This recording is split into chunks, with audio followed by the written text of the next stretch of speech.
No domingo retrasado nós entramos num tema que é profecia,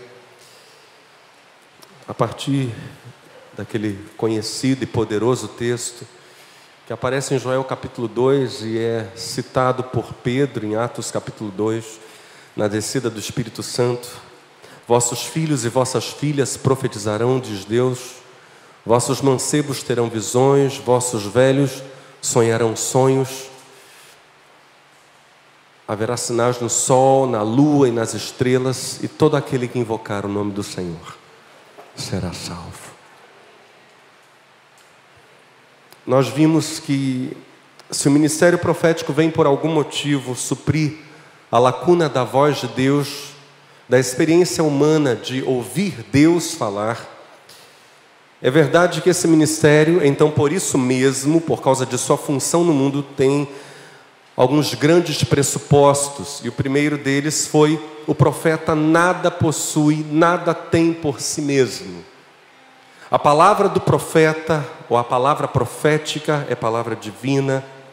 Se ele é um porta-voz em palavras e atos da própria palavra de Deus, vimos, o profeta e todo o ministério profético acabam por ser a representação concreta do texto da lei. Então, se nós temos a palavra de Deus na forma escrita, na forma de lei, temos também a palavra escrita, a palavra de Deus, a vontade de Deus manifesta corporeamente por meio dos profetas. E por isso, então, poderíamos dizer que a expressão de toda a vontade de Deus se resume, como disse o próprio Senhor Jesus, na lei e nos profetas. Vimos que o profeta é o meio usado por Deus para refazer uma conexão que seria natural caso o pecado não houvesse entrado no mundo. Então o profeta é representante por pelo menos duas maneiras. Ele é representante falando como sendo o próprio Deus falando, ou ele é representante falando como um representante no lugar de outros representantes de Deus. Por exemplo, o profeta que fala aos filhos aquilo que caberia aos pais dizer. Mas como os pais não dizem, está lá a voz profética anunciando exatamente aquilo que seria uma fala paternal. Com isso, vimos o profeta assume, em alguns casos, e aqui eu estou fazendo uma recapitulação muito rápida.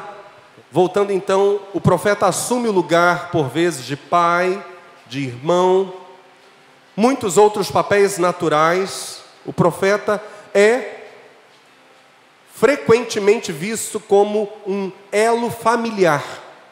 E por isso mesmo no Antigo Testamento, profetas são tratados como pais. Eliseu chama Elias de meu pai. Não porque Eliseu fosse geração de Elias, mas porque a relação profética é justamente essa, que frequentemente substitui relações naturais, ou, como vimos, não apenas substitui, mas enfatiza ou reenfatiza essas relações. É função também, então, da voz profética reforçar as relações naturais. E a Bíblia vai dizer que Elias voltaria, ou Elias viria antes que o Messias aparecesse no mundo. É a profecia de Malaquias. E Jesus vai dizer que esse Elias que viria, restaurando as relações de pais e filhos, convertendo os corações dos pais aos seus filhos e dos filhos aos seus pais. Jesus vai dizer que esse tal Elias que viria era seu primo João Batista. Deus, por sua palavra profética, encoraja os relacionamentos a serem restaurados, e não apenas encoraja, Ele, em todos os aspectos da vida, por meio da palavra profética, dirige, encoraja, corrige e provê.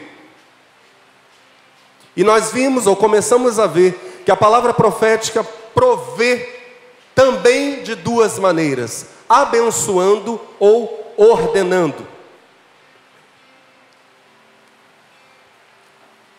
Vamos então de volta ao texto de Atos capítulo 2, mas isto é o que foi dito pelo profeta Joel. E nos últimos dias acontecerá, diz Deus, que do meu espírito derramarei sobre toda a carne, e os vossos filhos e as vossas filhas profetizarão. Ou seja, as pessoas do meio do seu povo, é o que Deus está dizendo, filhos e filhas aqui. Os vossos jovens terão visões, os vossos velhos sonharão sonhos. Também do meu espírito derramarei sobre os meus servos e minhas servas naqueles dias e profetizarão. Nós olhamos para esse texto, vemos o cumprimento dele em Atos capítulo 2 e perguntamos se ainda há profetas hoje, ainda que nós tenhamos visto no domingo retrasado a profecia de Ágabo para Paulo, por exemplo, que as filhas de Filipe, o evangelista, profetizavam, e tantas outras manifestações proféticas no Novo Testamento. Faço essa pergunta pelo seguinte: hoje, há quem diga não mais haver profetas. Há quem diga não mais haver profecia hoje. Usando, por exemplo, o texto de Hebreus capítulo 1. Havendo Deus, diz Hebreus 1, verso 1, desde a antiguidade falado, em várias ocasiões e de muitas formas aos nossos pais, por intermédio dos profetas, nestes últimos tempos nos falou mediante seu Filho, a quem constituiu herdeiro de tudo o que existe e por meio de quem criou o universo. Herdeiro de tudo que existe, diga comigo, herdeiro de tudo que existe. O texto diz que se na antiguidade Deus falou por meio dos profetas, na era final da história do mundo, nos últimos dias, falou-nos de modo filial, por meio do Filho. O que está esquecido de quem defende que não há mais profecia hoje, à luz desse mesmo texto de Hebreus capítulo 1, versos 1 e 2, é algo que nós acabamos de repetir aqui. Jesus, o texto diz, é o molde por meio do qual Deus fez o universo. O universo foi feito para o Filho, no gosto do Filho, do jeito do Filho, como dádiva do Pai para o Filho. Na vitória de Cristo na cruz, o Filho foi tornado, diante dos homens e dos anjos, herdeiro de tudo. Ele vence a lei que nos condenava, assume o nosso pecado e vence. Com isso ele nos conquista. Mas ele já era Senhor de tudo, então ele nos tem, ele tem todas as coisas, tudo, absolutamente tudo agora está com ele, é dele. Ao vir ao mundo como palavra perfeita de Deus, Jesus falou sobre si mesmo como o Pai fala sobre si mesmo. Todas as falas de Jesus a seu próprio respeito são as falas de Deus a seu próprio respeito. Todas as falas de Jesus sobre os homens são a revelação do modo como Deus fala sobre os homens. Jesus é a fonte de todas as profecias do Antigo Testamento. Jesus é a garantia de todas as profecias do Novo Testamento.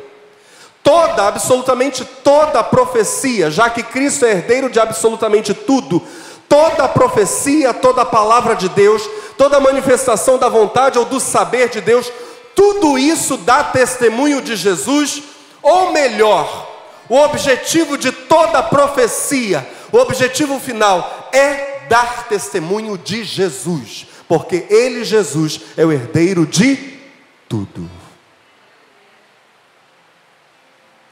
Se de acordo com a carta aos Hebreus, Deus se revelou pelos profetas, ou seja, os profetas revelaram Deus. Após a vinda de Cristo ao mundo, sendo Cristo a revelação máxima de Deus, o maior objetivo da profecia é revelar Cristo Jesus.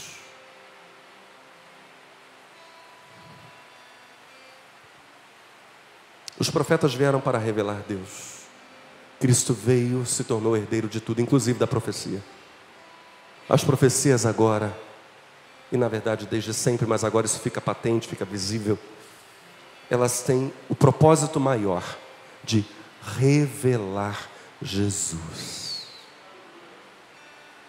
Por isso a Bíblia diz que o espírito da profecia, vamos dizer isso juntos? O espírito da profecia é o testemunho de Jesus. A Bíblia diz isso com todas as letras. O espírito da profecia é o testemunho de Jesus, ou o testemunho de Jesus é o espírito da profecia. O alvo final de toda verdadeira profecia é glorificar Jesus, o herdeiro de tudo. O texto de Hebreus não extingue as profecias, não diz em momento algum que elas não mais acontecerão, mas deixa claríssimo para nós qual é o valor delas. No Antigo Testamento elas falam de Cristo como promessa. No Novo Testamento elas se baseiam na missão de Cristo para anunciar em último lugar o seu retorno. Apocalipse capítulo 19 e 1 de Pedro capítulo 1 dizem precisamente estas coisas. Ouça, Apocalipse 19 versos 9 e 10. E disse-me, escreve, bem-aventurados aqueles que são chamados à ceia das bodas do Cordeiro. Disse-me ainda, estas são as verdadeiras palavras de Deus.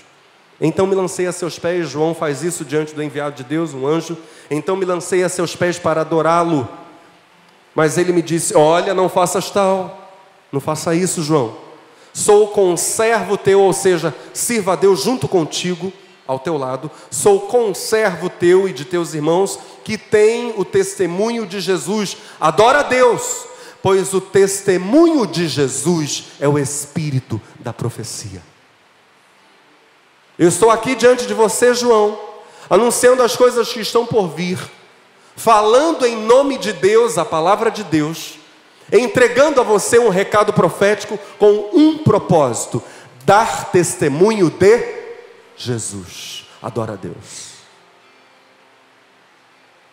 As profecias jamais porão em relevo ou exaltarão, glorificarão qualquer outro ser que não seja o próprio Jesus Cristo, porque Ele foi constituído herdeiro de tudo, inclusive da herança profética. 1 de Pedro capítulo 1, texto extraordinário, como toda a Bíblia é extraordinária. A partir do verso 10 diz assim, foi exatamente a respeito dessa salvação que os profetas, e aqui os profetas do Antigo Testamento, indagaram e examinaram, os quais profetizaram acerca da graça a vós outros destinada, buscando conhecer o tempo e as circunstâncias mais oportunas, indicadas pelo Espírito de Cristo, que neles estava. O Espírito de quem? Olha isso. Nos profetas do Antigo Testamento estava o Espírito de Cristo, diz Pedro. Buscando, conhecer o tempo e as circunstâncias mais oportunas, indicadas pelo Espírito de Cristo que neles estava, ao comunicar-lhes de antemão os sofrimentos que Cristo haveria de passar e as glórias que se seguiriam a aquelas aflições. Aleluia, ele foi exaltado. A eles, aos profetas, foi predito que estavam ministrando não para si próprios, mas sim para vós, quando profetizaram as verdades que agora vos foram anunciadas por intermédio daqueles que vos pregaram o Evangelho mediante o Espírito Santo enviado dos céus, assuntos esses que até os anjos anseiam acompanhar minuciosamente. O texto está dizendo para nós abertamente que o espírito da profecia tem como objetivo dar testemunho de Jesus Cristo e dar testemunho até para gerações futuras. O espírito da profecia não é imediatista e não se restringe ao aqui e agora. Cuidado com essa onda falsa de um sem número de profecias vazias que em nada glorificam a Cristo e que estão sendo caçadas aos montes por gente que quer ouvir aquilo que apenas agrada o coração. Cuidado com isso.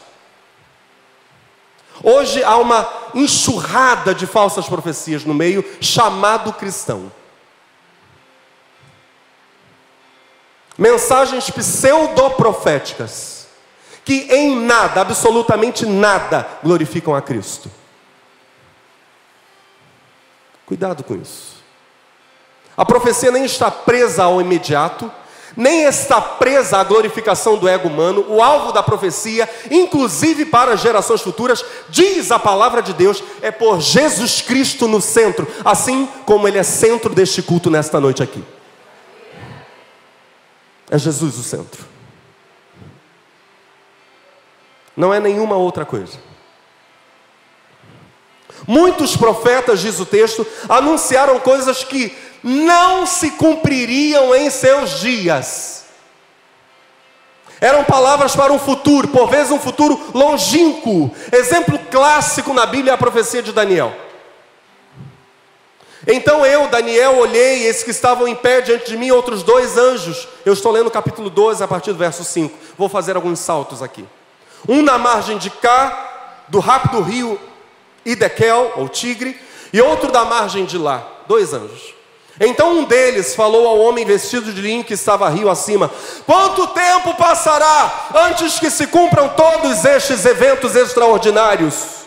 O homem vestido de linho, que estava acima das águas do rio, levantou ao céu a mão direita e a mão esquerda, e eu ouvi jurar por aquele que vive para sempre, e acrescentou: haverá, pois, um tempo, tempos e metade de um tempo.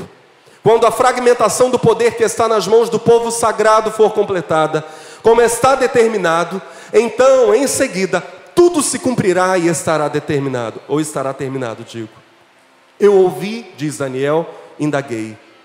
Eu ouvi claramente, mas não consegui compreender todo o significado da profecia, por isso indaguei. Ó Senhor meu, mas qual será o resultado final de todos estes acontecimentos? E ele replicou, orientando-me: segue o teu caminho, ó Daniel, porquanto estas palavras e sua significação estão lacradas e seladas até os apropriados tempos do fim. Essa mensagem que você recebeu não é para você. Você é um profeta, um mensageiro de Deus para gerações futuras. Verso 13: tu, porém, diz o mensageiro de Deus, vai-te em paz, Daniel, e segue o teu caminho até o fim. Eis que descansarás, e então no final dos tempos te levantarás, você vai ressuscitar, para receber a tua herança perpétua. Apenas registra o que te foi revelado. As pessoas a quem é destinada essa mensagem a receberão.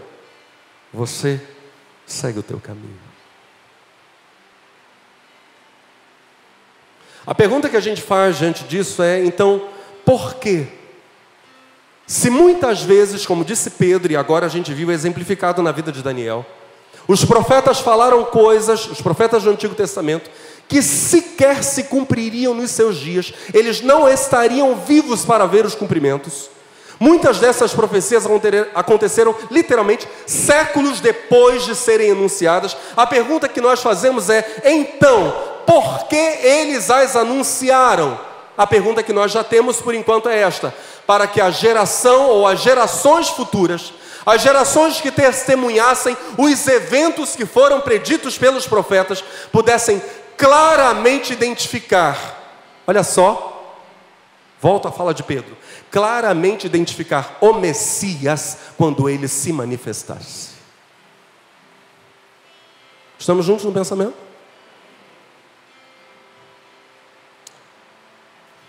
Esse era o alvo. É um legado, um presente para as gerações futuras. Quando a coisa acontecer, quando a promessa de Deus se cumprir, a vontade de Deus se executar, a palavra de Deus se concretizar, quando essa coisa acontecer, quem examinar a Escritura, examinar as profecias, der atenção à palavra profética, observará e dirá: meu Deus, é o cumprimento. É isso.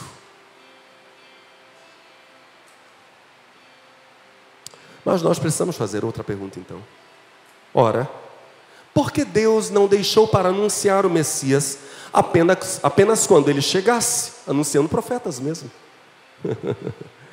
Por que falar, por exemplo, no caso de Isaías, 600, quase 700 anos antes da crucificação, Isaías 53? Ele levou sobre si as nossas... meu Deus... Foi ferido pelas nossas iniquidades, ele levou sobre si as nossas dores, o castigo que nos traz a paz estava sobre ele, pelas suas pisaduras nós fomos. 600 anos antes de Cristo é mais que a história do Brasil. O Brasil não tem 600 anos. De Cabral para cá não tem. Por que então Deus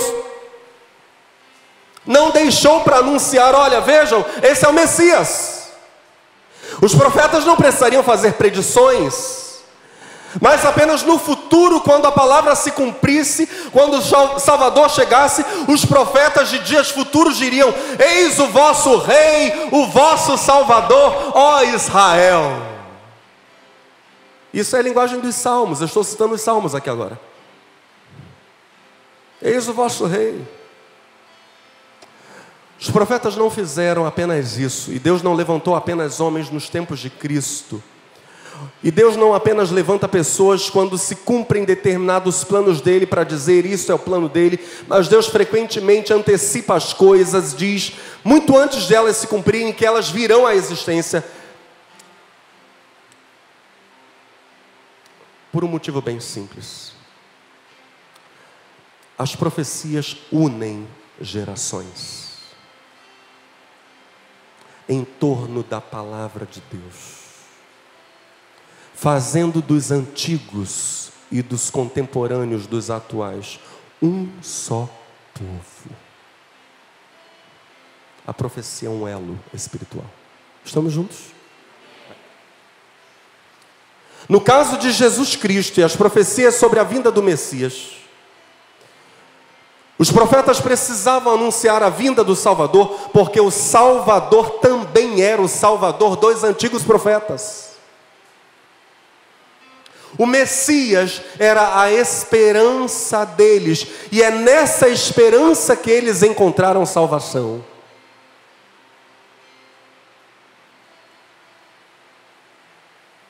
Com exceção de uma pequeníssima parcela da humanidade.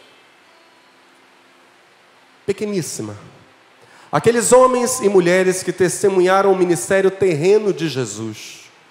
Todos os demais, os antes de Cristo, as civilizações que viveram antes de Cristo, e todas as civilizações que vivem depois de Cristo, como a nossa, todos os demais somos igualmente salvos na esperança. E o que nos une é a profecia.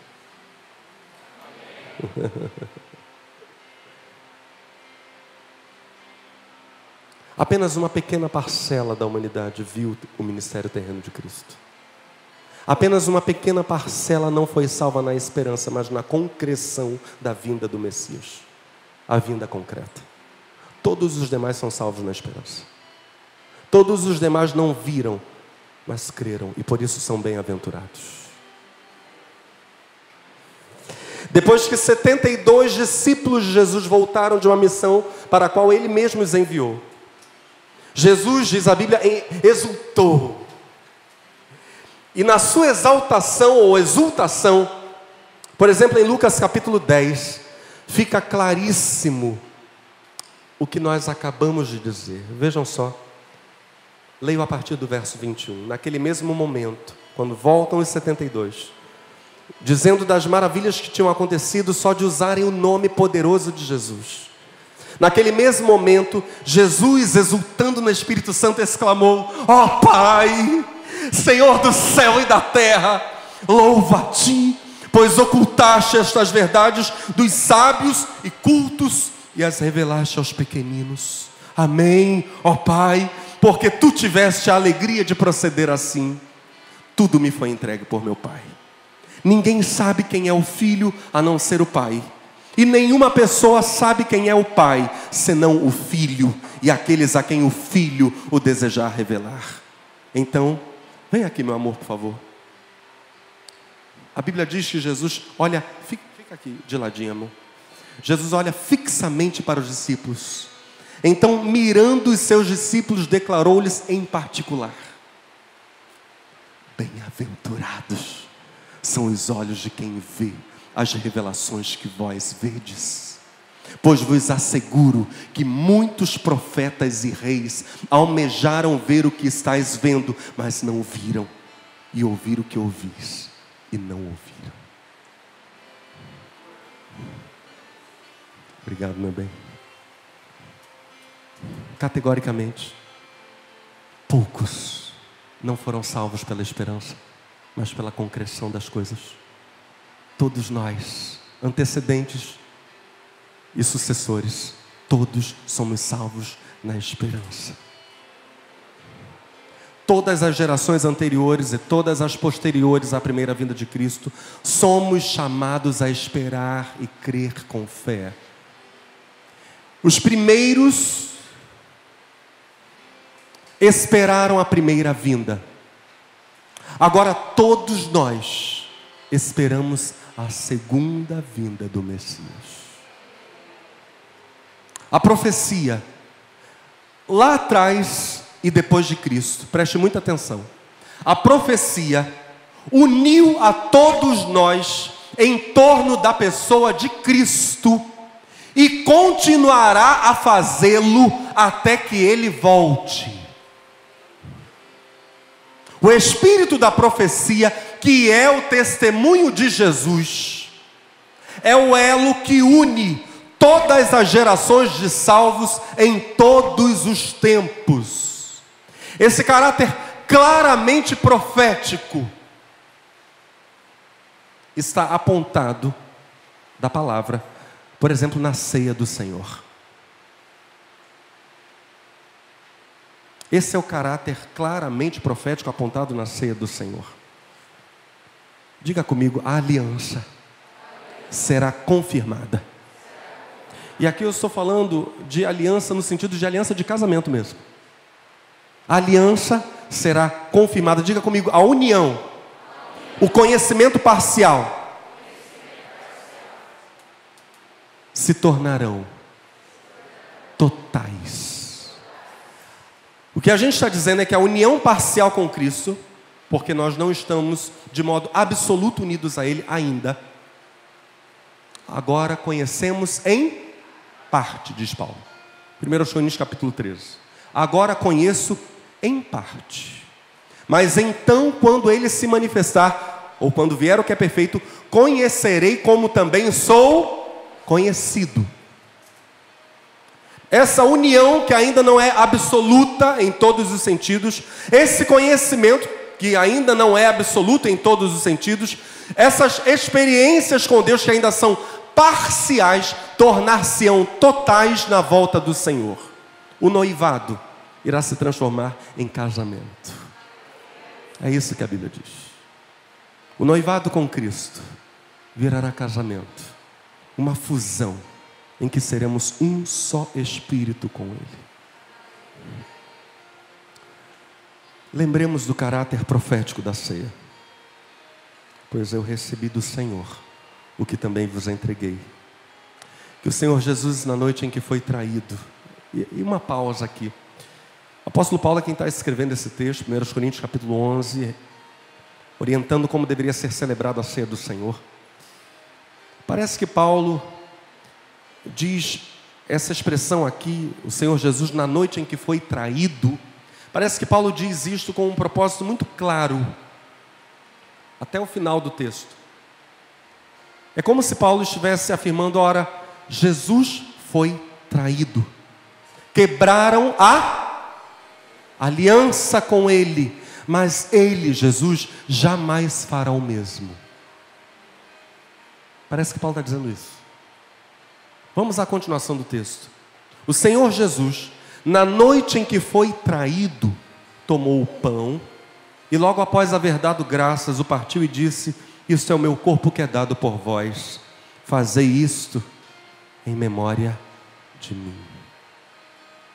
Ou seja, na narrativa de Paulo, Jesus parece estar dizendo algo como: eu vou para o meu Pai. Ele fala exatamente essas palavras em João 17. Nesse mesmo instante aqui com eles, é a última ceia, João 17. Ele diz: eu vou para o meu Pai. Lá à direita do meu Pai, jamais me esquecerei do pacto que fiz com vocês. Mas vocês poderão falhar nisso. Para que vocês jamais se esqueçam do nosso pacto, da nossa aliança, celebrem a Páscoa em minha honra. É o que Jesus está dizendo.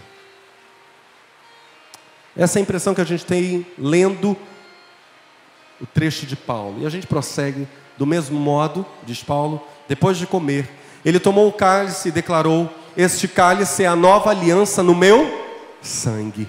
Fazei isso todas as vezes que o beberdes em memória de mim. Portanto, todas as vezes que comerdes deste pão e beberdes deste cálice, vamos dizer isso juntos, proclamais. Tá fraco, diga proclamais a morte do Senhor até que Ele venha. Caráter claramente profético da ceia. Vocês estão anunciando duas coisas: que Ele veio, firmou uma aliança e há de voltar. Ele vai voltar.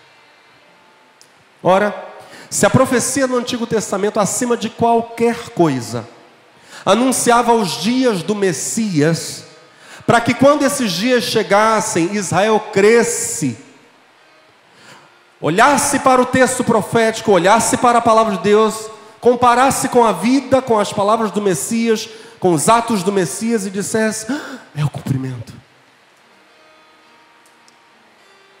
Qual não será o principal objetivo da profecia no Novo Testamento, senão justamente preparar a humanidade para o retorno de Cristo,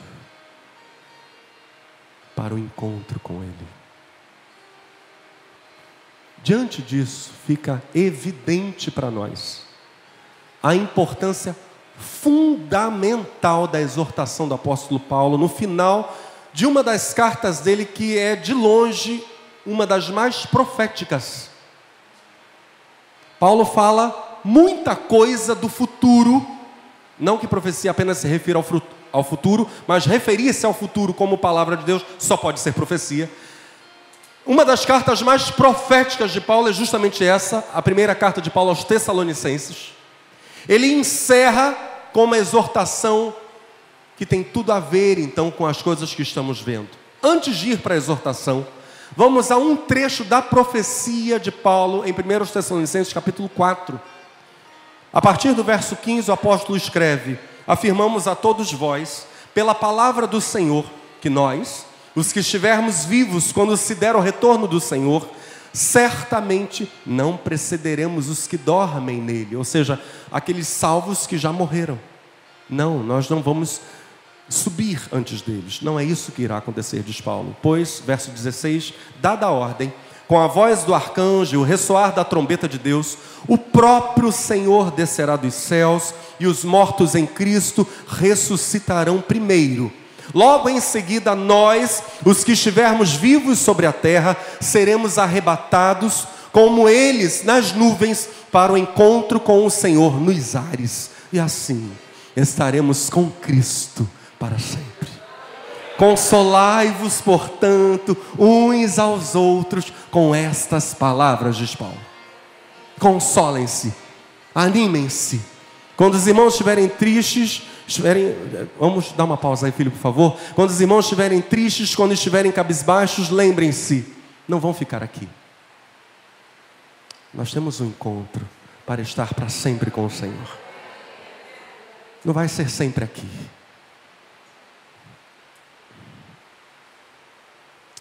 E como foi já pregado, depois de nos encontrarmos com o Senhor, céus e terra serão restaurados. Haverá um só rebanho, um só pastor. Como diz a Escritura, o Senhor será seu Deus e eles serão seu povo. Não haverá mais choro, nem dor, nem morte, nem pavor, porque já as primeiras coisas são passadas.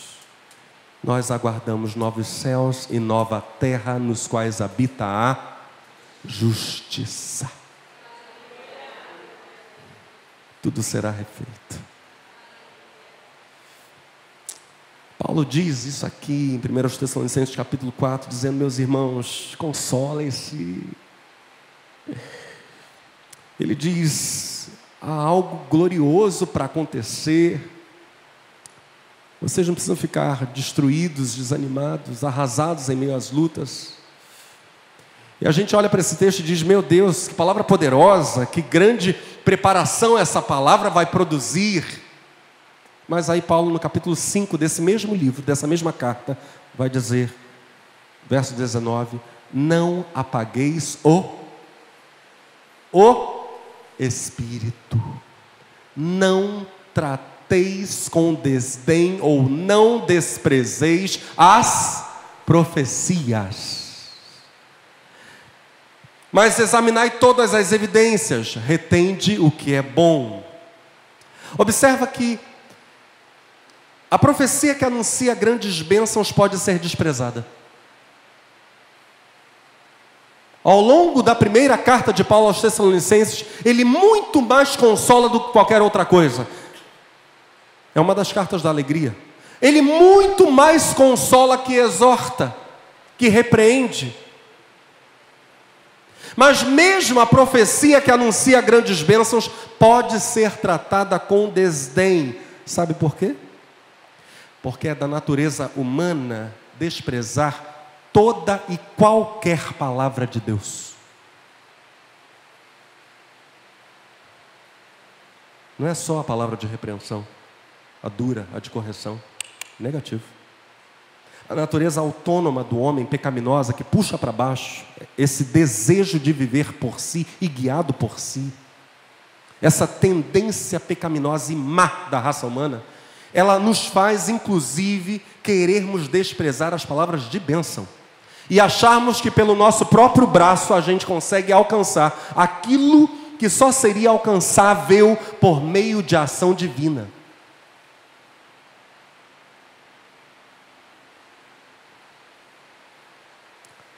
Todas as palavras de Deus tendem a ser desprezadas pela natureza caída do ser humano.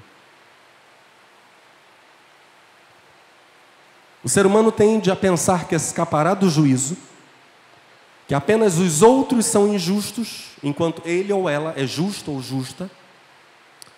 O ser humano despreza a correção de Deus, despreza a autoridade divina, manifesta ainda hoje por meio de profetas, frequentemente.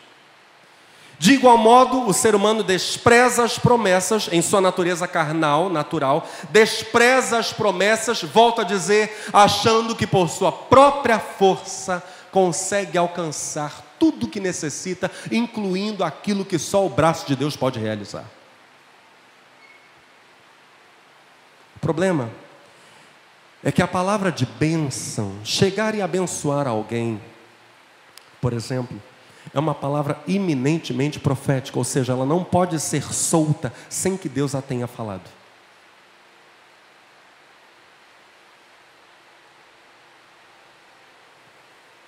Em ministração de louvor, por exemplo, eu não posso simplesmente dizer, lança uma palavra profética abençoando o seu irmão. Não. Eu até posso dizer que Deus use a tua vida, ou o ministro de louvor dizer, olha, que Deus use a tua vida para liberar uma palavra profética sobre o teu irmão. Que Deus use. Mas eu não posso simplesmente dizer, olha, profetiza sobre a vida do teu irmão. Não posso. Porque a profecia, diz a Bíblia, não se produz de maneira nenhuma pela mente humana. Não tem acordo nisso. A palavra de bênção, diga comigo, a palavra de bênção é profética. Vamos voltar ao instrumento agora. Nas 2 últimas semanas, eu não contei isso ainda a ninguém, vou contar agora por primeira vez. Tive 2 experiências claramente proféticas. Peço licença para contar algo que eu vivi.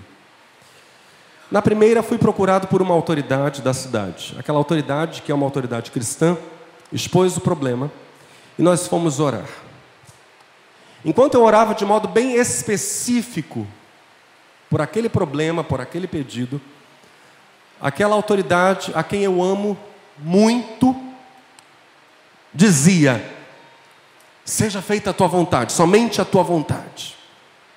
Em nenhum momento durante a oração, aquela pessoa apresentava de modo objetivo sua súplica a Deus. Em nenhum momento. Terminamos de orar. Aí eu olhei para aquela pessoa a quem tanto amo e perguntei, o que você quer sobre aquele assunto que você me pediu oração antes de nós orarmos? E a pessoa disse: eu quero isso, pastor. Eu disse: você tem alguma fé para pedir isso a Deus? Porque em nenhum momento da oração você pediu objetivamente, mas lançou toda a responsabilidade para Deus. Você tem fé para isso? E a pessoa a quem tanto amo disse: eu tenho. Então eu disse: na próxima vez que você me pedir para orar, primeiro descubra se você tem fé, porque senão eu não vou orar mais. Ele disse: aprendi a lição, pastor. É uma experiência profética. É uma experiência profética, em que a gente se coloca diante de Deus para ouvir sua voz e apresenta para Ele a nossa petição até que Ele fale. Mas como já foi pregado aqui sobre oração, nenhum pai se irará com seu filho se ele abrir seu coração e disser qual é a sua petição, até que o pai revele claramente qual seja a sua vontade. Segunda experiência profética. Esta semana, um funcionário de uma loja me contou o drama que está vivendo, morando de favor, enquanto precisa de casa própria, mas queria comprar, evidentemente, para construir a casa própria, um terreno.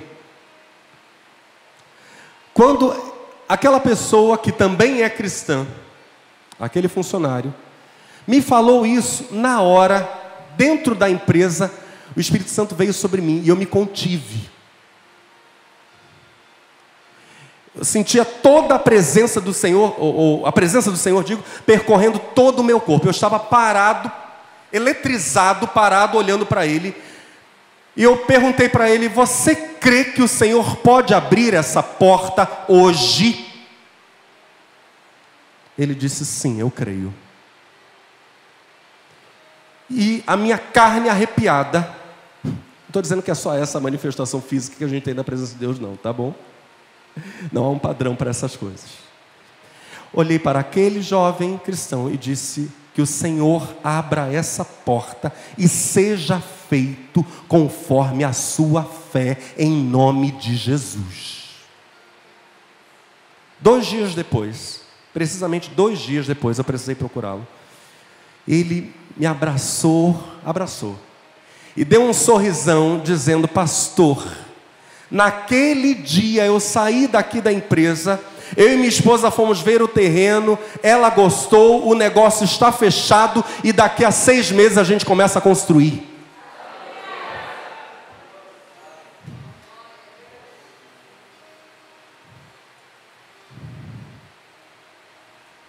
O Espírito Santo, o Espírito de Cristo, o Espírito da profecia dá testemunho de Jesus, e não é jamais a profecia uma produção humana, e jamais podemos chegar diante de Deus, se quisermos ouvir a sua voz, a palavra profética, receber a sua bênção, jamais devemos nos aproximar com incredulidade.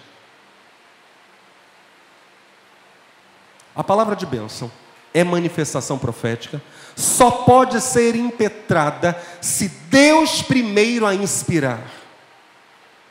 Ou seja, ela segue as leis que regem o ministério profético.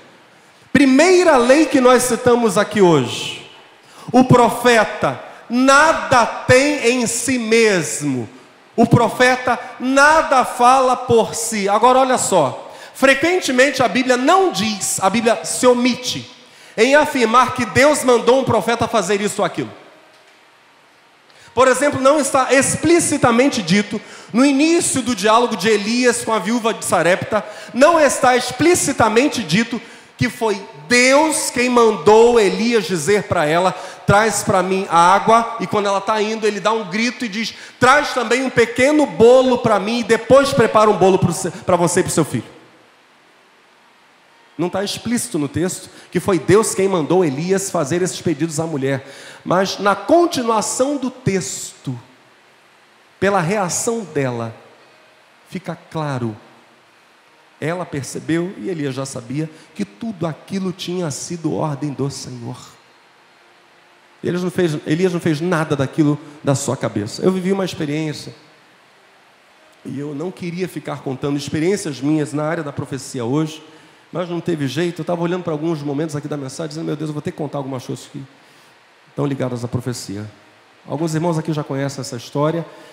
Quando a gente estava em Brasília, eu e mais 19 jovens, eu era um adolescente, estava com 14 anos, estávamos em Brasília, num projeto missionário, ficamos um mês lá, o mês de julho do ano 90, em Brasília, pregando, falando de Cristo para as pessoas. Houve um momento em que nós saímos da Igreja Congregacional de Brasília, o grupo todo para evangelizar, éramos os 20 saindo, o Espírito Santo me deu uma ordem muito clara e urgente: abaixa e pega uma pedra. Eu disse, meu Deus, que isso? Será que é o Senhor mesmo? Abaixa e pega uma pedra. Eu nem vi nada. Eu não escolhi pedra nenhuma. Eu apenas obedeci instantaneamente um comando: abaixa e pega uma pedra. Peguei a pedra. Uma jovem amiga minha, Elisete, estava do meu lado. E o Senhor, diga isto para ela. E a frase vinha clara na minha mente, muito, muito clara. E o Senhor dizia para aquela jovem: assim o Senhor quer te fazer, rara, especial, única, como esta pedra. E entreguei a pedra para ela. E a Elisete pegou aquela pedra, era uma pedra, pegou a pedra, olhou para mim e gelou. Ela disse, Mauro, olha para o chão.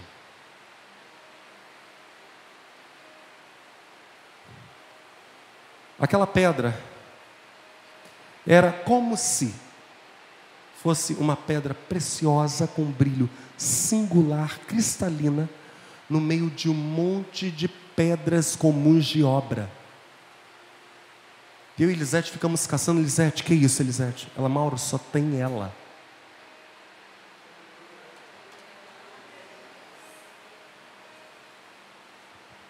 Eu era um garoto iniciando no campo da profecia. O profeta nada fala por si. Frequentemente a Bíblia não diz que Deus mandou o profeta fazer isso ou aquilo. Quem me visse abaixando e pegando uma pedra, entregando para Elisete uma pedra e falando uma palavra profética, não saberia que eu estava apenas seguindo ordens. Havia comandos claros do Senhor.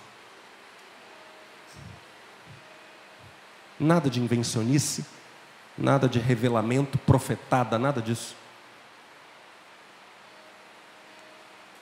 Eventualmente o profeta diz que foi o Senhor, para que os receptores da mensagem tenham o Senhor em mente.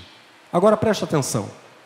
Não é preciso na Bíblia dizer-se que o profeta fez ou falou por ordem de Deus, porque já está implícito nos termos Nabi, Oro-Re, no hebraico, que são profeta e vidente. Já está implícito nesses termos que o que ele vê, o que ele anuncia, não é criação da sua mente. Profeta não inventa moda, profeta cumpre ordem. Elias nos serve de exemplo do proceder profético. 1 Reis capítulo 18, com a chegada do pôr do sol, quando se apresenta a oferenda, Elias, o profeta, aproximou-se e exclamou: ó Yahvé, Deus de Abraão, de Isaque e de Israel, saiba-se hoje que tu és Deus em Israel, que sou teu servo, e que foi por ordem expressa da tua parte que realizei todos estes atos de fé mediante a tua palavra. O detalhe é que nós só estamos meditando em profecia porque a Bíblia diz que filhos e filhas profetizarão nos últimos dias, até servos e servas profetizarão, sonharão, terão visões e sonhos. A gente só está examinando essas coisas não apenas por causa de alguns com um chamado específico no campo da profecia, mas pelo simples fato de que a igreja de Cristo é chamada por Deus para ser uma comunidade profética. Esse é o plano de Deus para nós. Como Deus vai usar cada um de nós, isso é com Ele. Mas nós somos chamados a ouvir sua voz, obedecer sua voz e anunciar sua voz, sua palavra. Então, finalmente, comecemos na parte final desta mensagem. Estamos juntos a falar de bênção, entendendo que bênção só pode ser impetrada como manifestação profética que é por ordenação divina.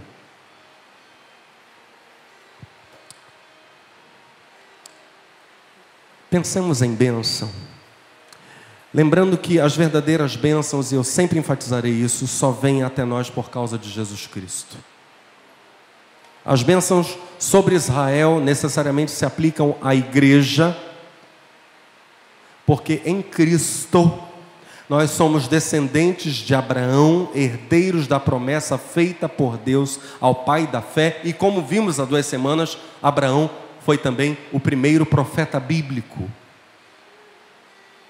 Essa promessa se resume na concessão do Espírito. A partir da concessão do Espírito, tudo mais é consequente, tudo mais vem. Isso é para a igreja. A promessa feita a Abraão era a concessão do Espírito, e isso é para a igreja, sobretudo para a igreja. Cristo nos resgatou da maldição da lei, fazendo-se maldição por nós, diz Paulo aos Gálatas, porque está escrito: maldito todo aquele que for pendurado no madeiro, para que a bênção de Abraão, diga comigo, a bênção de Abraão, para que a bênção de Abraão chegasse aos gentios por Jesus Cristo, aos não-judeus, e para que pela fé nós recebamos a promessa do Espírito. Irmãos, como homem falo, se a aliança de um homem for confirmada, ninguém a anula nem a acrescenta. Ora, as promessas foram feitas a Abraão e à sua descendência, não diz, e às descendências, como falando de muitas, mas como de uma só, e à tua descendência, que é Cristo. Cristo seria o concessor do Espírito. Pergunto, há aqui alguém unido pela fé a Jesus Cristo?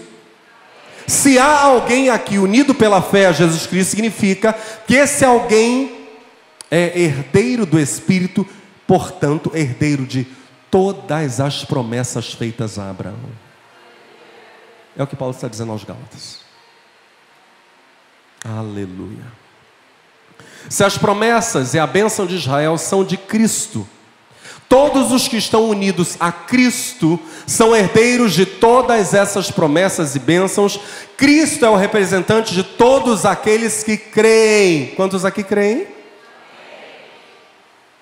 Em sua união com Cristo, a igreja recebe a bênção de Abraão, porque ela se torna efetivamente o Israel de Deus, diz Paulo. Uma realidade tão preciosa, ou mais ainda, que o Israel segundo a carne. É muito falsa a ideia de que hoje o Israel terreno tenha privilégios acima da igreja de Cristo espalhada do mundo. Isso é completamente falso. Paulo diz, é judeu não o que o é pela carne, mas o que o é pela fé, como o pai Abraão. Eu estou rebatendo heresia aqui mesmo, objetivamente. Não. Estamos unidos a Cristo. Não existe bênção maior do que estar unido a Ele. Não existe nenhuma relação humana mais poderosa, mais abençoadora. Ah, eu nasci nos Estados Unidos. Legal. How are you?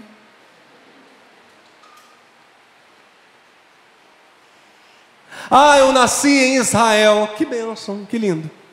Que região? Nasceu em Jerusalém, nasceu em Tel Aviv. Que legal, que bênção. Ah, meus pais são judeus. Aleluia, que lindo. Muito lindo isso. Ah, eu tenho um privilégio. Tem? Então você quer dizer para mim que por ter nascido de uma família judia, você tem mais privilégio do que alguém que se uniu a Cristo? É isso que você está me dizendo? Não, de modo nenhum. A todos quantos andarem conforme esta regra, diz Paulo, paz e misericórdia sobre eles e sobre o Israel de Deus.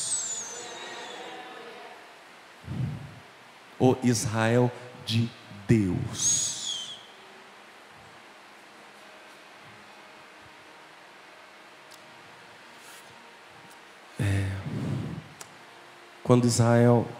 quando Moisés estava para morrer, ele enunciou algumas palavras, e nós vamos ver apenas o iniciozinho da bênção. Vamos continuar no próximo domingo. Eu gostaria que você, a partir de agora, ouvisse essas palavras e dissesse, enchesse a boca, você que está em Cristo, enchesse a boca e dissesse: isso é minha bênção, isso é para mim, em Cristo Jesus. Moisés está cheio do Espírito Santo, ele está no monte, ele sabe que o Senhor o levará, ele vai morrer. Mas ele começa a abençoar Israel, tribo por tribo. Cada uma das 12 tribos agora vai receber a palavra profética. Algumas dessas palavras de Moisés vão rebater e desfazer palavras que tinham sido ditas por Jacó, o próprio pai das 12 tribos. Jacó era o pai dos patriarcas. Mas Moisés vai desfazer algo aqui e a gente vai ver por quê. Eu quero ler só o iniciozinho da bênção e avançar um pouco só nesse início ainda. Esta, porém, estamos em Deuteronômio 33. É a bênção com que Moisés, homem de Deus, abençoou os filhos de Israel antes da sua morte. Disse, pois, o Senhor veio de Sinai, ele subiu de Seir, resplandeceu desde o monte Parã, e veio com 10 milhares de santos. À sua direita havia para eles o fogo da lei. Na verdade, amas os povos, todos os teus santos estão na tua mão. Postos serão no meio entre os teus pés, cada um receberá das tuas palavras. Moisés nos deu a lei por herança da congregação de Jacó, e o Senhor foi rei em Jesurum, quando se congregaram os cabeças do povo com as tribos de Israel. Viva Rúben e não morra, e que os seus homens sejam numerosos. Isso é o que disse de Judá: ouve, ó Senhor, a voz de Judá, e introduze-o no seu povo. As suas mãos lhe bastem, e tu lhe sejas em ajuda contra os seus inimigos. E de Levi disse: teu tumim e teu urim são para o teu amado, que tu provaste em Massá, com quem contendeste nas águas de Meribá. Aquele que disse a seu pai e a sua mãe: nunca ouvi. E não conheceu a seus irmãos, e não estimou a seus filhos, pois guardaram a tua palavra e observaram o teu concerto. Ensinaram os teus juízos a Jacó e a tua lei a Israel. Levaram incenso ao teu nariz e o holocausto sobre o teu altar. Abençoa o seu poder, ó Senhor, e a obra das suas mãos te agrade. Fere os lombos dos que se levantam contra ele e o aborrecem, para que nunca mais se levantem. Vamos dizer juntos a bênção sobre Rúben, lembrando que essa palavra é para nós. Diga comigo: viva Rúben e não morra, e que os seus homens não sejam poucos.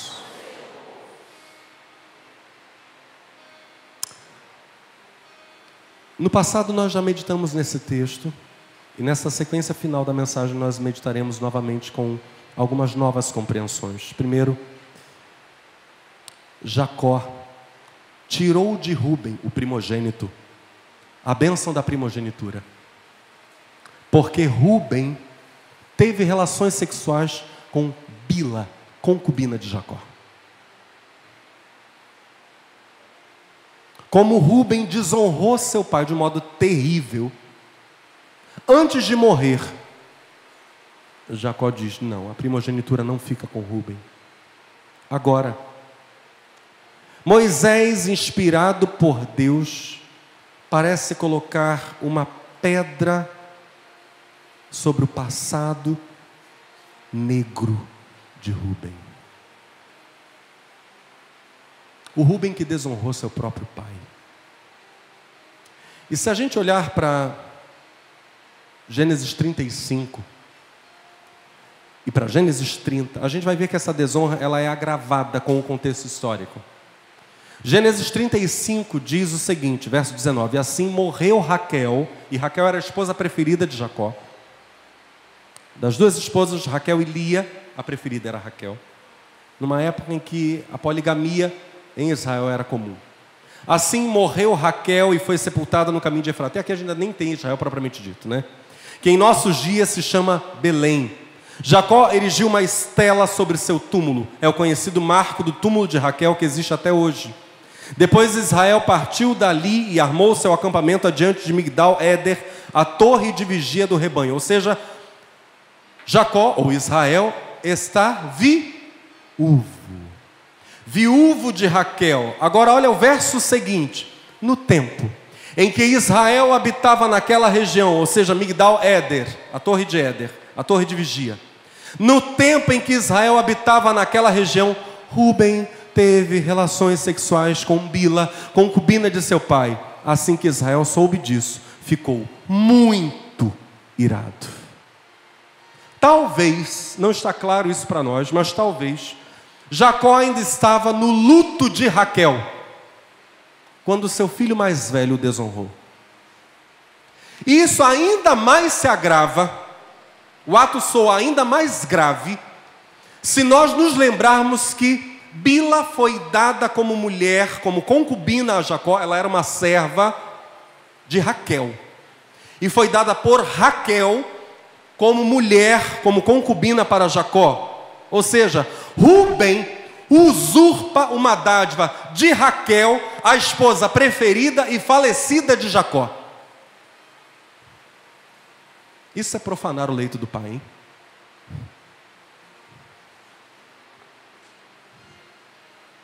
Gênesis 30, verso 1. Raquel, percebendo que não podia gerar filhos, tornou-se invejosa de sua própria irmã e reclamou a Jacó, seu marido: faz-me ter filhos também, ou eu morrerei.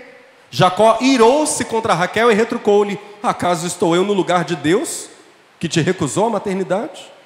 Então Raquel lhe propôs: eis-me a serva Bila, tem relações sexuais com ela, e que ela dê à luz sobre meus joelhos, por ela também eu terei filhos. A gente está falando de uma época extremamente antiga, uma cultura absolutamente diferente da nossa. Nada tem a ver com a nossa cultura, ok?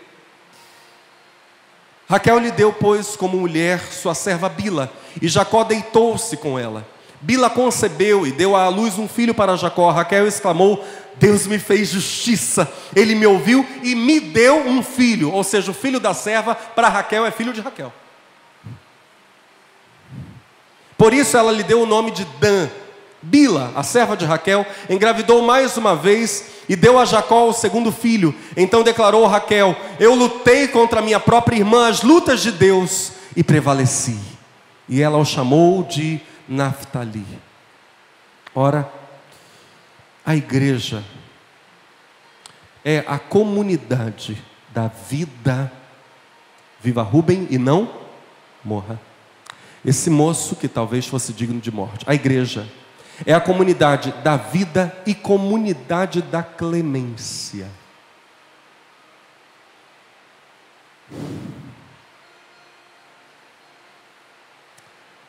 Para o passado mais terrível que qualquer de nós possa ter tido, tão ou mais negro que o de Ruben, que desonrou seu pai, Cristo é a redenção. Paulo diz que as bênçãos de Israel, pela fé em Cristo, são bênçãos da igreja. E a gente está vendo uma das bênçãos sobre Israel dada por Moisés: viva, não morra, seus filhos sejam muitos, numerosos. Que os pecadores aos montes, sejam salvos, perdoados e restaurados. Isso é bênção da igreja. Que aqueles que estão nas trevas mais profundas, eu lembro do Paulo, já contei a história do Paulo aqui mais de uma vez. Paulo era traficante, Paulo era terrível. Um dia ele chegou com muita dor de cabeça em casa. O filhinho dele, Israel, uma criancinha de 4 aninhos, orou por ele. Paulo ficou instantaneamente curado. Paulo disse que iria no culto. Eu estava pregando no culto quando Paulo entrou, e eu sabia quem era o Paulo, o traficante. Era um domingo pela manhã, isso no Rio Grande do Sul. Estava pregando e quando vi o Paulo lá atrás, segui pregando a palavra, fiz o apelo, perguntei quem queria se entregar a Cristo. Paulo não levantou a mão. Paulo veio andando, dobrou os joelhos diante do altar e começou a chorar. Aquele homem se entregou a Cristo, se tornou um grande evangelista, levou toda a família dele para Jesus. toda a família. Um homem que era um traficante, um homem que era perigoso, a mulher dele uma prostituta, uma vida absolutamente mergulhada no caos. Jesus Cristo entrou ali. Viva Rubem e não, que os seus homens não sejam poucos. Multiplica, Pibaua, que vidas e vidas e vidas sem Cristo e sem salvação venham aos montes e sejam restauradas. Nesta noite sopra aqui mais uma vez o Espírito de vida. É a bênção sobre Israel.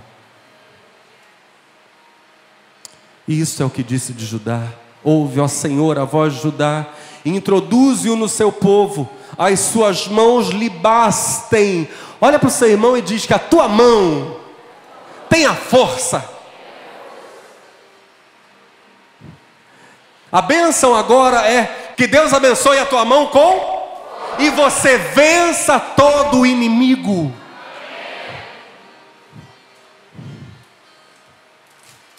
E aí Moisés prossegue: tu, Senhor, lhe sejas ajuda contra os seus inimigos. Olha só, a tribo de Judá foi a tribo dos reis, dos líderes de Israel, dos grandes reis. Se tiver que representar algo específico no Israel espiritual, essa bênção aqui se referiria a lideranças espirituais na igreja. Se, presta muita atenção, há uma poderosa promessa aqui, a tribo dos reis. Se eles forem fiéis ao seu chamado, se honrarem a Deus de todo o seu coração, Deus os colocará em autoridade. Isso é automático.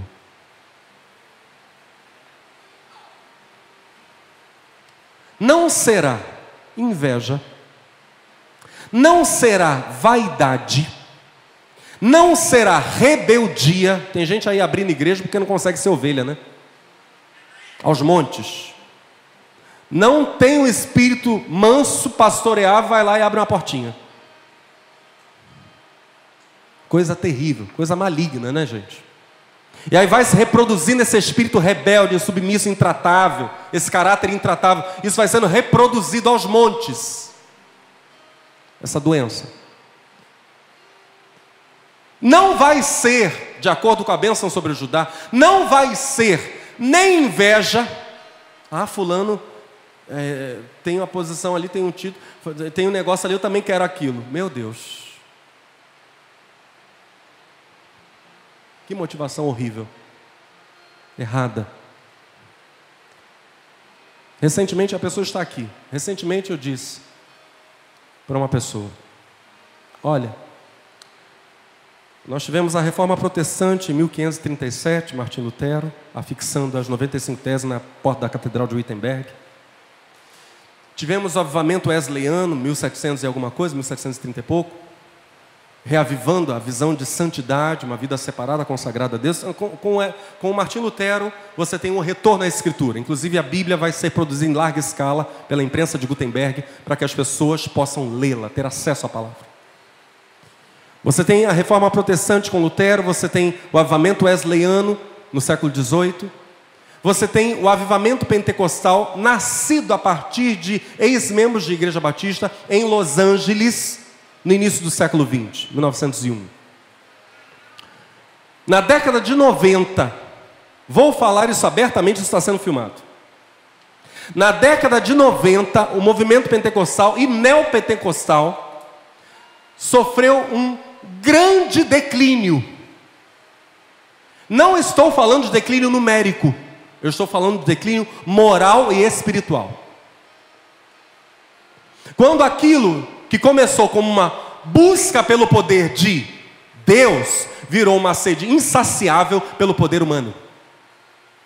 E aí começou a se misturar igreja, política, púlpito virou palanque, virou uma salada de fruta que você não consegue mais identificar o que é o quê. E em vários locais as pessoas começaram a receber cargos aos montes, como se para servir a Deus precisasse ter um título. E tem gente que não fica em igreja se não tiver título. Eu tenho que ter um rótulo, um título, porque é isso que alimenta o meu ego. Que degeneração terrível! A fome pelo poder humano fez um avivamento glorioso, nascido em Los Angeles, virar uma doença.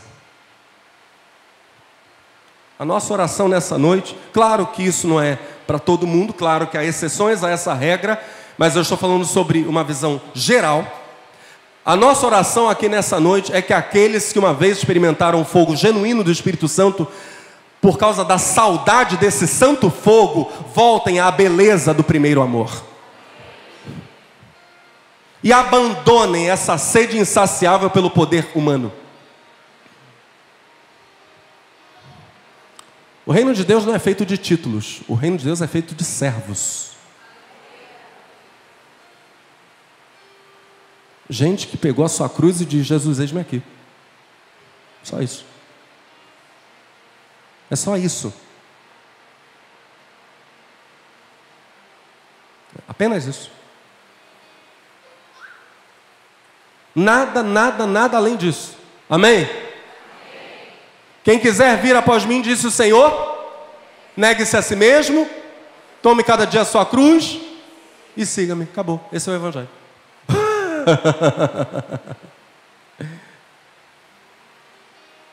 Em muitos casos, essa febre de falsas autoridades espirituais, de falsas igrejas, eu tenho meu ministério. É seu, é? Pagou quanto? Quanto você pagou para ter esse seu ministério? Que conversa é essa? Essa febre, em muitos casos, vai passar. Aos fiéis e humildes, que esperam o tempo e o modo de Deus e não estão à caça de glórias, Deus, o Senhor, diz, a bênção de Moisés sobre Judá, entregará na mão desses fiéis os inimigos, e eles os vencerão, e o Senhor será para eles ajuda. E agora nós vamos à última bênção. Aqui a gente encerra e continua domingo que vem. E de Levi disse: teu tumim e teu urim, luzes e perfeições, pedras que eram usadas pelo sacerdote para consultar a voz de Deus, saber qual era a vontade do Senhor. Teu urim e teu tumim e teu urim são para o teu amado, que tu provaste em Massá, com quem contendeste junto às águas de Meribá. Aquele que disse a seu pai e à sua mãe: nunca os vi. E não conheceu a seus irmãos e não estimou a seus filhos, pois guardaram a tua palavra e observaram a tua aliança, ensinaram os teus juízos a Jacó e a tua lei a Israel, puseram incenso no teu nariz e o holocausto sobre o teu altar. Abençoa o seu poder, ó Senhor, e aceita a obra das suas mãos. Fere os lombos dos que se levantam contra ele e o odeiam, para que nunca mais se levantem. Preste muita atenção. Lá em Gênesis 49, então a gente está lendo aqui Deuteronômio 33, a bênção de Moisés.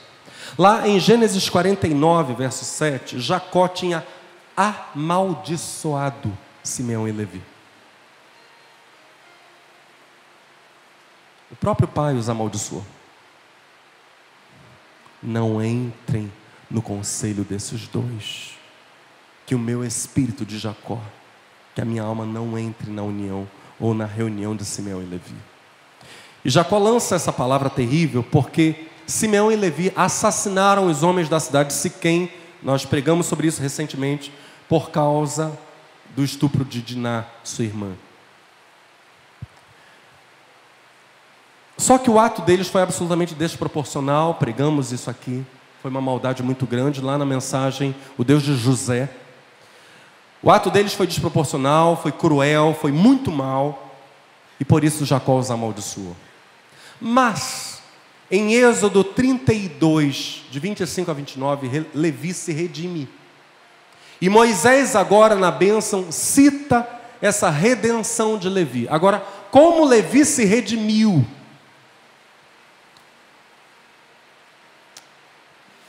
Eu leio Êxodo 32, verso 25 em diante.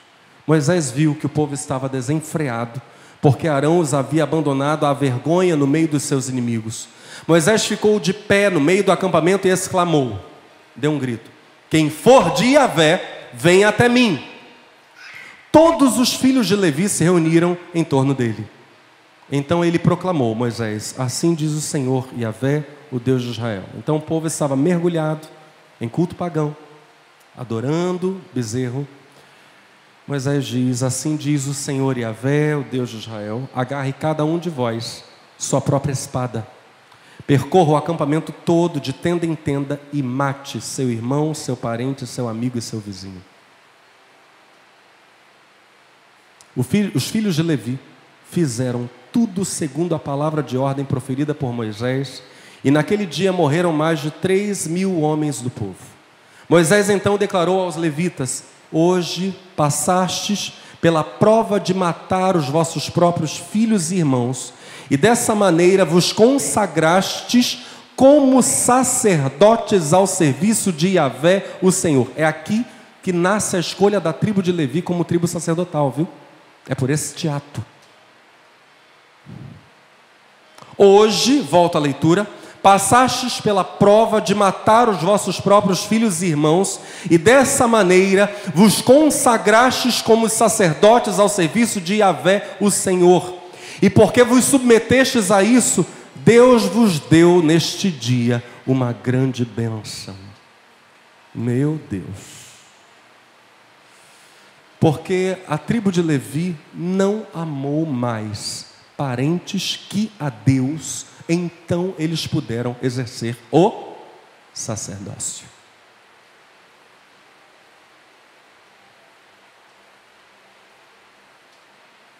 Quem ama seu pai ou sua mãe mais do que a mim, disse o Senhor, não é digno de mim. Não estou dizendo que devemos matar hoje as pessoas, Jesus não fez isso e não incentivou isso. Mas o que a Bíblia claramente está dizendo para nós é que uma bênção para a igreja é mesmo, olha só como eu vou usar essa expressão agora, a remoção da maldição familiar. Sabe qual é a maldição? De a família ser o ídolo.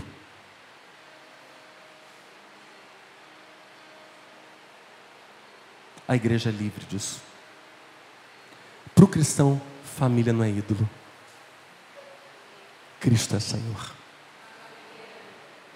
A família cristã, ou a visão cristã, não me torna refém de nenhuma tradição familiar. Em Cristo eu sou liberto de tudo isso. Em Cristo, meu parente pode chegar para mim e dizer: vamos assistir aquele filme lá. Muito interessante. Que filme? Aquele filme quente, aquele filme adulto. Filme adulto ou filme demoníaco?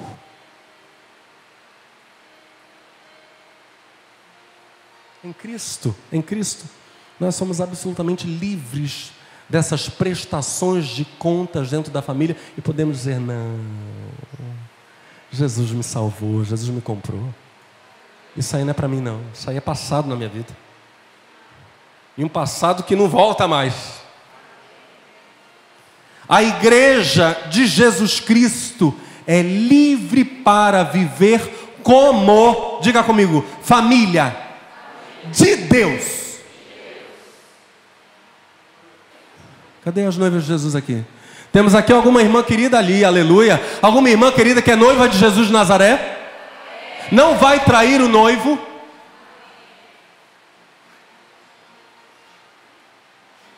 Essa semana eu ouvi de uma pessoa que está aqui: pastor, eu não trairia Jesus assim. Quando eu falei de um determinado pecado: não, pastor, eu não trairia Jesus assim. Aquilo encheu meu coração de gozo, de alegria. Eu não trairia Jesus. Temos aqui algum homem valoroso, valente, absolutamente aliançado com Jesus de Nazaré?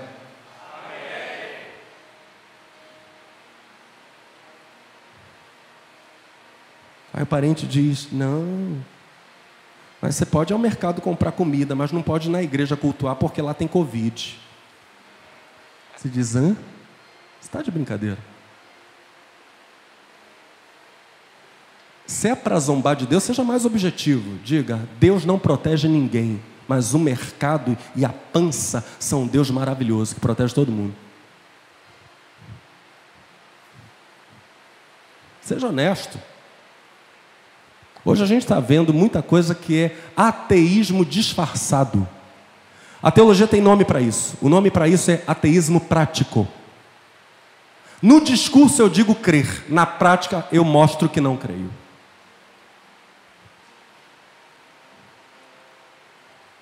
A igreja, a verdadeira, é livre, livre, livre, livre, livre, completamente livre disso. Livre. Após o encontro com Jesus, Samson, 50 anos de idade, Ásia Central, foi expulso de casa. Ele era muçulmano, a família muçulmana.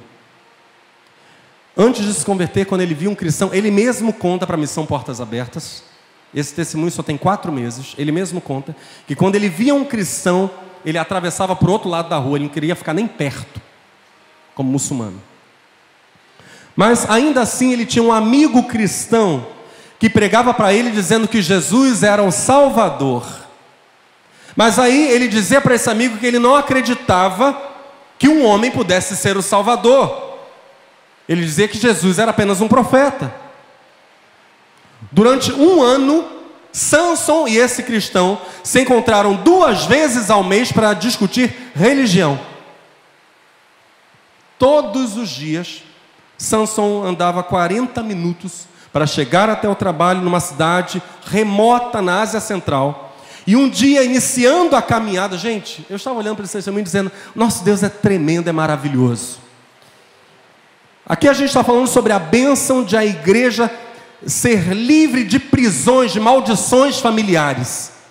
Mas ela não é livre apenas para não se sujeitar a isso. Ela é livre para ser uma influência positiva em meio aos familiares não cristãos. Que é o que a gente vai ver agora na história do Samson. Estamos juntos? Um dia, olha só, iniciando a caminhada, ele ouviu uma voz chamando o nome dele 3 vezes. Era audível. Samson, Samson, Samson, por que você não me aceita como Deus e Salvador? Sabe o que ele respondeu? Ele era o quê? Muçulmano. Ele respondeu: os cristãos estão enganados, chamam você de Deus, mas você não é Deus.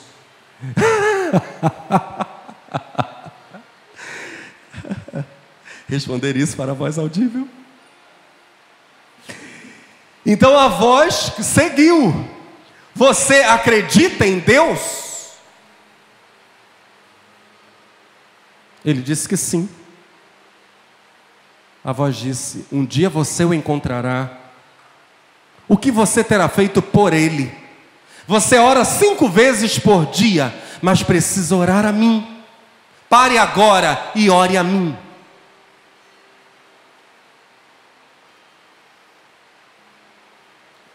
Que encontro, né, gente? A voz audível seguiu falando: você acredita que eu sou onipresente? Qual é maior, a casa ou a cadeira? E o Samson respondeu que era a casa. Aí a voz disse: a terra e o céu são a cadeira. A terra e o céu são a cadeira. A casa sou eu.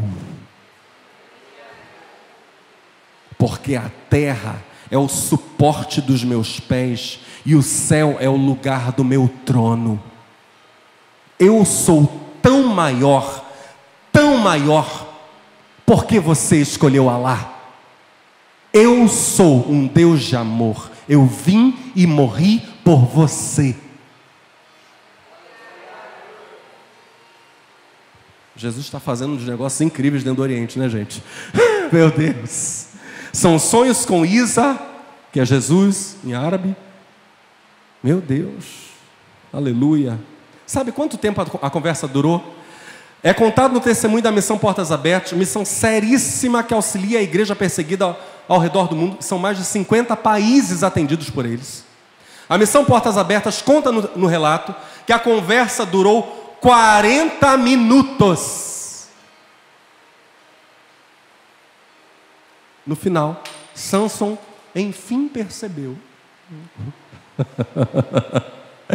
E ele diz: ele é o único que morreu por mim. O único que morreu por mim. Na rua, ele caiu de joelhos, pediu a Jesus que entrasse em sua vida. Ele conta que naquele momento ele ficou cheio de alegria e de poder. Ele não sabia o que fazer a seguir e pensou: talvez eu deva ir à igreja. Mas ele conta: eu estava com medo e pensei que talvez devesse ir à mesquita e contar que Jesus é Deus e Salvador. Imagina ir para uma mesquita muçulmana para pregar Jesus. Mas ele sabia, como não, que se ele fizesse isso, eles o apedrejariam e o matariam. E aí ele diz: eu não consegui entender minha cabeça, mas no meu coração sabia que tinha tido um encontro com Deus, mas estava com medo. Por isso continuei indo à mesquita, mas orava em nome de Jesus. Olha o conflito de um muçulmano. Pouco depois desse encontro, Samson adoeceu. Tinha sangue na urina e ficou literalmente à beira da morte. Um dia, ele estava lendo o Novo Testamento e orou: Senhor, eu não te segui. Eu deveria ter feito muitas coisas por você, mas estava com medo, eu tenho medo. Ele pediu a cura a Jesus e sentiu alguém que o estava abraçando. Eu caí de joelhos, ele conta, e o Senhor perguntou: o que você vê? E ele disse: eu vejo rostos de centenas, de milhares de pessoas. Sabe o que Jesus falou? Eu os amo. Eu quero que eles voltem para mim. Você entende o amor que eu tenho por você? Eu os amo da mesma forma. Quero que alguém lhes diga que eu morri por eles e os amo. Samson diz: desde então eu tenho compartilhado o Evangelho. Começou a andar de vila em vila, dizendo às pessoas que há apenas um caminho: Jesus Cristo. E ele chegou a compartilhar o Evangelho, sabe aonde? Na mesquita. Um dia, ele estava andando na estrada. Um miliciano islâmico, com uma faca e armado, vinha na direção dele. Isso foi durante a Guerra Civil na Ásia Central. As tensões estavam lá em cima. Samson não queria compartilhar o Evangelho com aquele homem, mas o Senhor disse para ele: diga a ele que eu o amo e morri por ele. O ex-muçulmano obedeceu, e ele e o miliciano começaram a chorar. 20 minutos depois, o homem entregou a vida a Cristo e contou para o Samson: eu estava procurando um Deus que me amasse.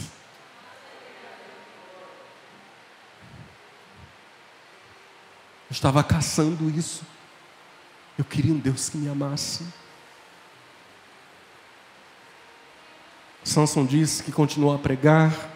Certa vez foi espancado quase até a morte, mas não parou. Se fosse para seguir a Jesus, isso era parte, ele aceitaria isso.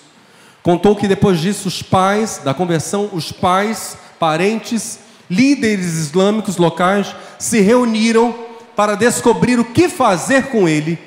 E decidiram que Samson e a família, ele, a esposa e 2 filhos, teriam que sair. Eles lhe disseram: se você escolher ser cristão, não terá nada.